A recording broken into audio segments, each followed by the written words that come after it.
For decades, journalists have listened to radio scanners to gain insight into police activities, crashes, crime scenes, traffic restrictions, or standoffs. The idea was to get information out to the public as quickly as possible. Now, these radios are being taken away. Saskatchewan police departments became subject to new Freedom of Information and privacy legislation last year, and Regina police say providing access to police radios breaks that legislation due to the unauthorized disclosure of personal information. It's not about at all the value we place on the relationship. It's about us trying to be compliant with legislation. And I'm hopeful that we're going to be able to get to a place where we can still give you quick and easy access to information in the absence of the scanners. Newsrooms in Saskatoon already lost their radios, and Regina will follow next month.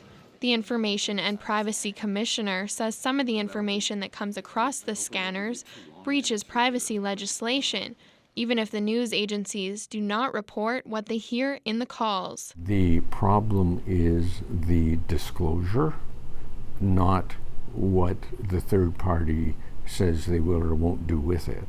Media organizations in Saskatoon, including CBC, have hired a lawyer to negotiate in favor of the scanners. The argument is that the public relies on the news in certain situations, like during Saskatoon's white powder scare in 2016, or when police are involved in high-speed chases that drivers need to know about. I don't think they're going to be as successful getting that information out to the public at large nearly as quickly.